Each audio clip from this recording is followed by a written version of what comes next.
everyone, it's me, Aqua, and today let's take a look at the adorable dragon kindergartner from Kobayashi's Dragon Maid, Kanna. She is so cute. I love this character and I'm excited to see what the Nendoroid has in store. If you don't know already, this is actually one of my most favorite anime. So I'm really excited to open her up. I just recently opened up Toru as well, and I just love these characters, so I'm excited to see what she has. I also considered trying to DIY a Kanna Nendoroid, but I'm really glad that I don't have to, because I frankly have so many different craft projects. It would kind of be a lot to try and pick that up and figure out how to make my own Nendoroid. Let's get her open. Doo-doo-doo. Oh, that's a pretty design for the inside of the box. Ta-da! Here she is. Let's get her open. Oh. So Kanna was actually also one of the first scale figures I ever bought. I bought a 1/6 scale of her to go with my Toru.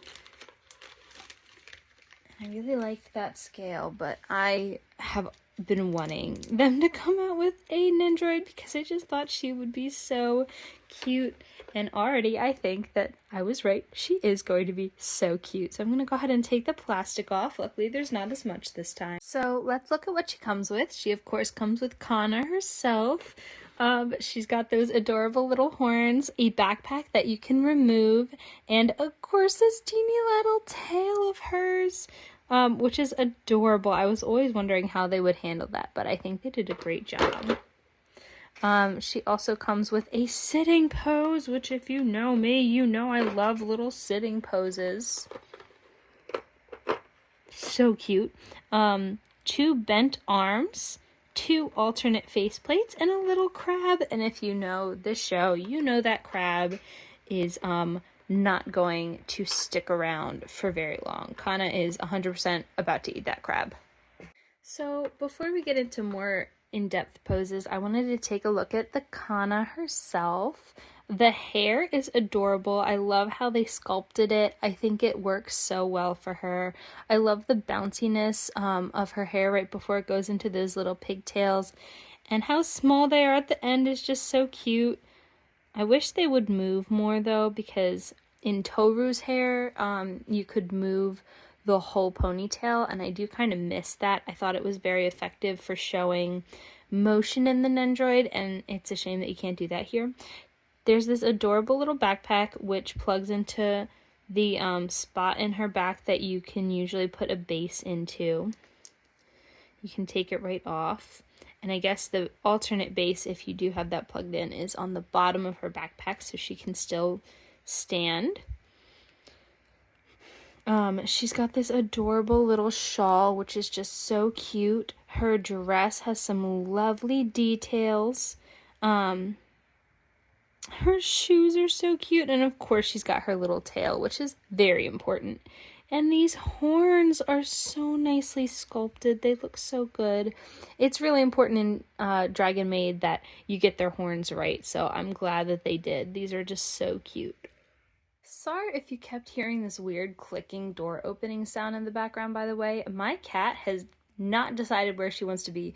She'll like come out here and then go in the bedroom and then come out here and go in the bedroom. So that sound is actually the bedroom door like opening and closing as she kind of like pushes it with her nose because it wasn't all the way closed. So this is Kanna. I gave her a little thumbs up. This is a very basic pose, but I just thought it was so cute, so I wanted to show you what it looks like with the little thumbs up. It's interesting because her arms actually plug in, I don't know if you can see that, plug into the bottom of the shawl. It's like a shoulder piece and a shawl all in one. And it does mean that you have like a less range of motion in the poses, but I don't think that's a bad thing. I still think she looks adorable. And since you're you just want to pose her so she looks cute, it's not like an action Nendoroid. I think that's actually acceptable in this case. But it does also limit the number of poses you can do, which is unfortunate.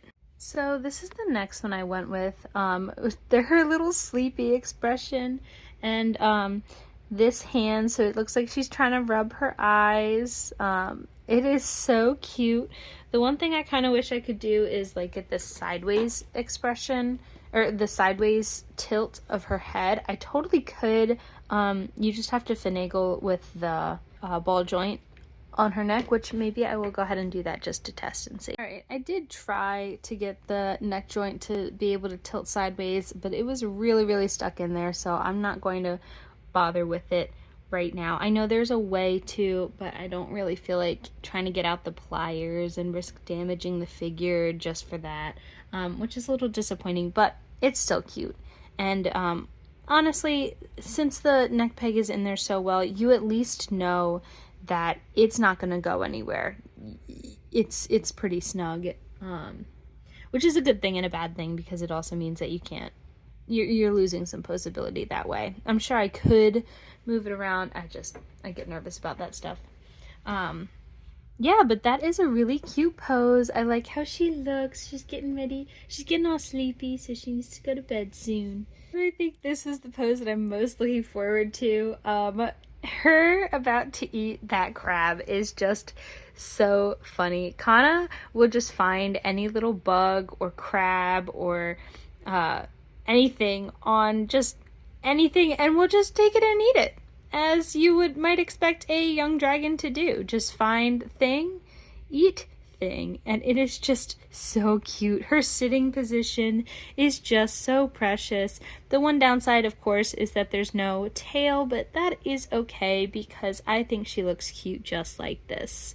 And that little crab is so funny. I think the lack of detail adds to it a lot, and it just makes it so much more likely that she's gonna go, hum. And it is also cute that the crab is actually bigger than her mouth, because you will often find that in the anime is she'll just open her mouth and eat it, even if it looks like it's gonna be too big. She's gonna eat the bug. Which is also funny because that's also just a little kid thing. They'll see a bug and they're like, ooh, I wonder what that tastes like. So, since she was still in that sitting position, I thought I'd try out a pose that is not on the box. I gave her that sleepy expression and the bent arms, and I gave her the bent arm with the fist so it can look like she's just sleeping like that on her hand. I think that's adorable, and that is totally a pose that you could give her. I had to turn her head a little bit so it wasn't like leaning on that really thin piece of hair, because I really would not want that to break. But I think it suits it even better. Her head is like turned into her hand. She looks so sleepy. I think that's just so precious. And when I finally unbox Kobayashi, I think it would be really cute to pose her. If Kobayashi has any sort of sitting pose, it would be really cute to pose Kanna laying next to her like this in that sitting position. And even if she doesn't, I think that I could use the Nendoroid doll parts and have Kobayashi be a Nendoroid doll and give her like a little suit outfit so Kanna can fall asleep next to her, which would be just so cute. So this is one pose that I think I kind of discredited when I first looked at, because it looks so basic, and then I realized you take the hand from the one bent arm and you can actually make her hold the backpack. Like, you can actually make her hold the backpack. Like, she is holding the backpack right now. I'm not holding it up at all, which is really cute. I was a little worried, like, how am I supposed to stand her up like this? But I think it works perfectly. She's holding her backpack. She's ready to go to school, or she's going up to Kobayashi to say, hey, can you buy me this backpack? I think this is a really cute pose. And it's nice that we can use that prop as the backpack in a couple different ways, because I'll be honest, all Nendoroids have been kind of like this lately, but this one felt really slim to me. Didn't feel like there was a whole lot of poses, but I think this definitely helps with that. And I do like that there is some flexibility, especially with the sitting position. There is definitely flexibility with this Nendoroid, even if there is like less poses than you might typically have. Something that I just now discovered is you can actually move the tail around. It does kind of stay in the same position, but you can actually move it up and down, which is nice too. Like you can decide how you want that to be posed in that way.